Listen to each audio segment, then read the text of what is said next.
Sunday morning, friends. Mark Holmes here, of course, with my buddy Cowboy Joe Blue, as well as Joe Bear in the house. And as always, I want to thank you all for watching, commenting, subscribing, and being part of the Joe Blue Sports Report. Without you guys and you ladies, you know that this literally does not work. Let's get open for business here, and let's wake up the football gods. Good morning, everybody. I hope you're doing great.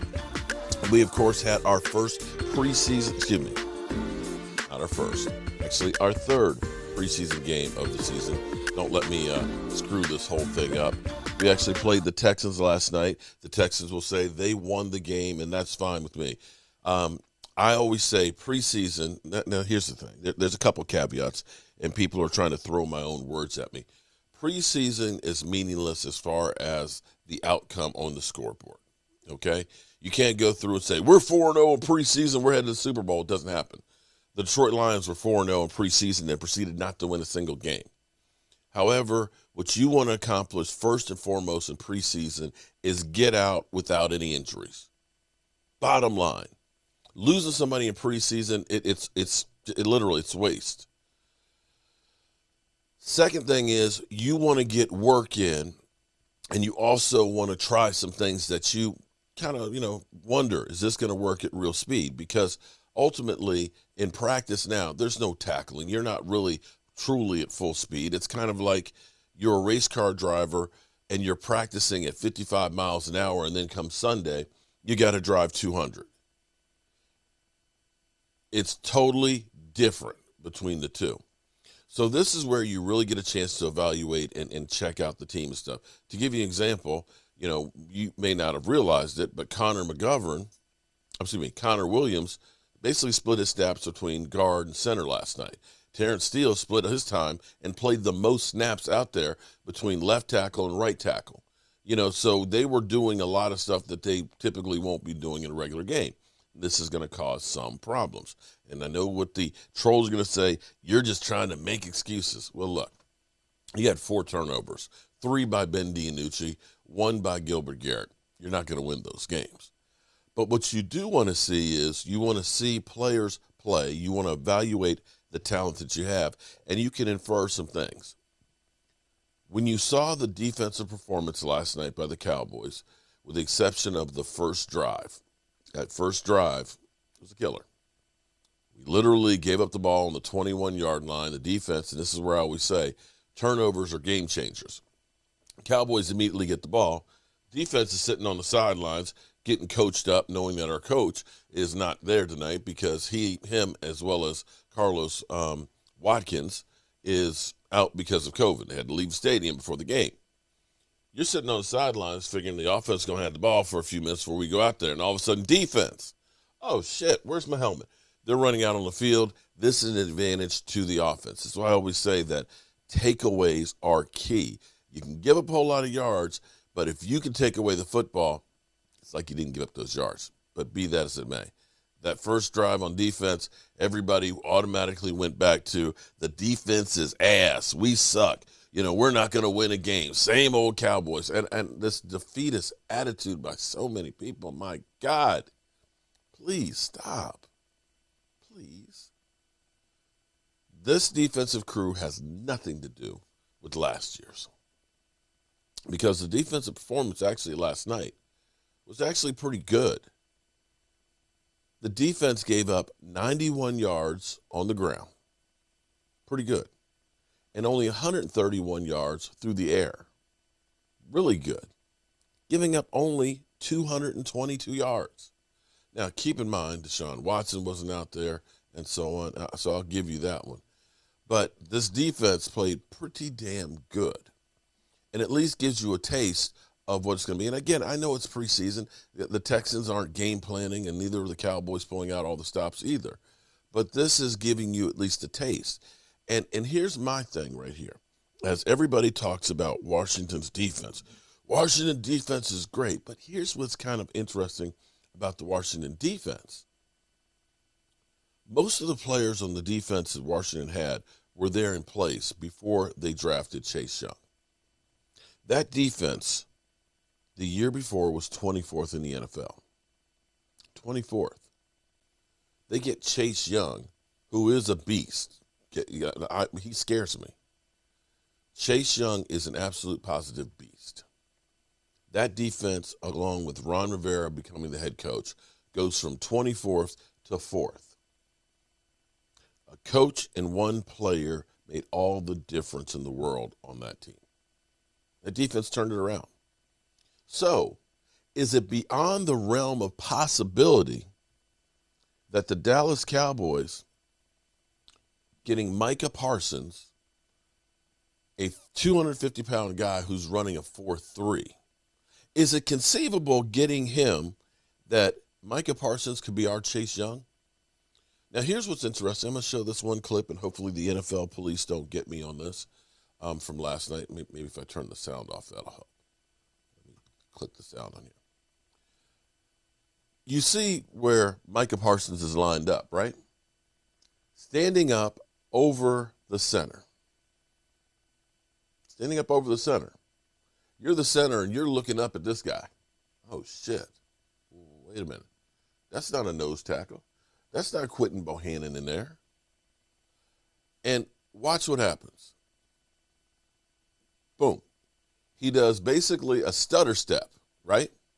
He does a stutter step, goes to left. This is kind of like my day. What I used to do as a nose guard, was I would do a jab, step, and rip. That means I would step to the left, right? You get the center stepping with you, and then you would come back across. You'd dip the shoulder, you'd rip your arm, giving him a small target, and go back through there. Speed kills. I was small, but I was quick, and I could get past a fatter, bigger guy that way. And that's what they did. But here is the genius of this defense. This is the change of coach. This is the Ron Rivera coming in for the Washington football team. First, you end up getting the player that can play. Next thing, OC. I'm not even going to try. I'm just going to call him OC because I'm going to mess up his name. This is a stunt. Micah, this is his gap. OC is going to come through here on the other one because what's happened here, because this is mind games. You can't always beat a guy one-on-one. That's where you put, an X stunt, a twist stunt, and things like that to confuse them because what technically should happen here is the center should pass off Micah to the guard, and he should be picking up OC, but he doesn't. The other guard is outside. There's a lane right here, and OC, look, goes across his face. The guard and the center pinch in between Parsons, and now OC, look, he's got the lane going up in here. But that's not all, because you got Micah Parsons now. You see the center is now realizing, oh, shit, I got to hand him off. So he's trying to get here to OC, but OC is so quick, it's too late. Look, boom, he's past him before he can get through there. And now that he's released, Micah Parsons has the speed to recover. Look at this. He flushes him out. Micah, look at this. Look at that speed. That speed looked like Amari Cooper running down the field. Look at this. And he was held. You see that? Boom. Now, I want you to keep in mind the difference for the Dallas Cowboys. The difference here. OC is replacing Tyrone Crawford on the outside. Last year, it would have been Tyrone Crawford. And Tyrone Crawford is a good player. He always did the dirty work. But the last year of Tyrone Crawford was coming back from hip surgery. He could not move that quickly.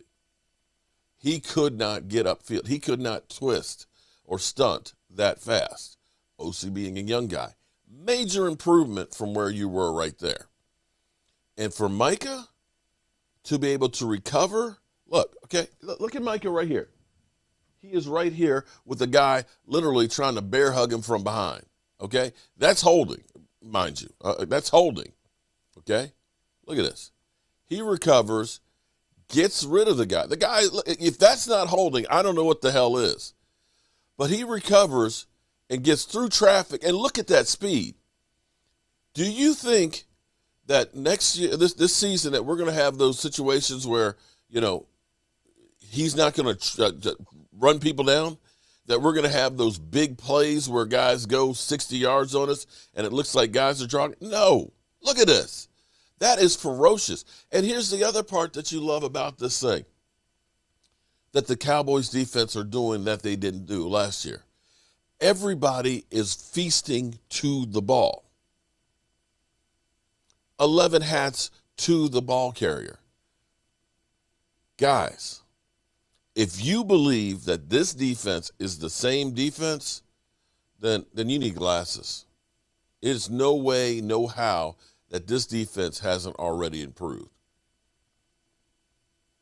And you have to be excited about that. And when you see Micah Parsons lining up over the center and realize they're going to move him all over the place. Because the other part of this that was interesting to me last night is this. And this is where you start putting the pieces together. If you played defense before, you understand. Typically, with the Cowboys and Rod Martinelli, we would make the play calls a lot of times before the offense was completely set. And we were stone. We were set in stone in what we were doing. Yeah, somebody go in motion, they would, switch up and things. But pretty much they were showing what they were doing, and that's what they were doing, which made it sometimes easy for people to pick apart. But with Rod Martinelli, he looked at it as, well, we bend, don't break. We're going to give a big cushion. It's okay if they know what we're doing because we're keeping everything short, okay? Everything cheap. I mean, nothing deep and everything cheap. So just give them shit up there and hope that they have a penalty or a turnover or something that'll stop them, or they'll make a mistake. Not this defense. Randy Gregory sometimes went from a three-point stance. Sometimes Randy Gregory is standing up like an outside linebacker. Sometimes Randy Gregory was rushing from a two-point stance. Sometimes Randy Gregory was in coverage. And this is the mind game, the chess games, and we see on Hard Knocks how much chess they play. This is where you don't want the offense to know where it's coming from.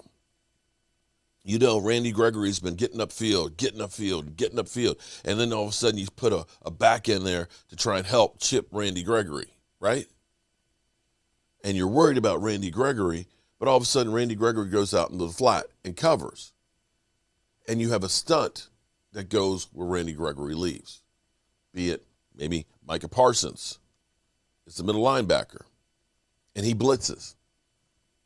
This is overloading one side, We end up bringing three guys where, normally you only have two. And this is going to give you advantage and create opportunities where all of a sudden the quarterback's looking and he's not realizing this guy's coming and knocks the ball away. This is stuff we could not do last year because, A, we did not have the personnel that was capable of doing it, the speed, and this is where that speed comes in. And B, we did not have enough time to implement it that people understand. Because when you do these kinds of games, if everybody isn't on the same page, then all of a sudden you have major gaps and quarterbacks will pick it out and you'll get screwed. The Dallas Cowboys defense, their stock is way up right now. I can't say how excited I am to see life for once from our Dallas Cowboys beyond just our defensive ends. To see Micah Parsons out there, to see Osa, who right now, Osa is winning the starting spot right now from Gallimar's injury. He's definitely winning. Now, we're going to go through, of course, today and tomorrow and the next couple of days, and we're going to break down individual players and plays and things like that to try and figure out where we're going to go with this team and so on. I hate to say it, as much as I'd like, you hate to see anybody cut. You end up starting to feel like these guys are like family. When you see Kamara, you hear his story and stuff, and you've seen him in the games and things. You don't want to see him cut. Ben DiNucci, he went to JMU. He's a JMU Duke, the first JMU Duke quarterback to ever play a game, I believe, in the NFL. You want to see him become a really good quarterback. But the reality is we have 85 players that will get cut down to 53 with 7 practice squad guys. So that means there's 25 guys out there that we have gotten to know that will no longer be Dallas Cowboy players. And that process starts today. They will start talking between the coaches on players that they say, okay, in a first pass, this guy has got to go. This guy, well, I'm not sure. But they're going to start determining who's going to be here and who's not. And this is the hard thing about being a football player. It's a tough business. And from week to week, your job is on the line. So I hope you enjoyed the game last night. I hope you enjoyed our live stream. We will be live streaming today at 1 o'clock, just 3 hours from now. Rashid will be in the house. We're going to be watching the New York Stinking Giants. And I got to tell you, this has been kind of fun because this will be our 4th day in a row live streaming a game. 4 days in a row. That's never happened with the Joe B Sports Report. And I am hyped up to get this one on here. We will be talking more about the Cowboys, and don't forget tomorrow night we have our regular live stream Monday night, and we will, of course, be seeing you later today. Our coach here, and as always, I want to thank you all for watching, commenting, subscribing, and being part of the Joe B Sports Report.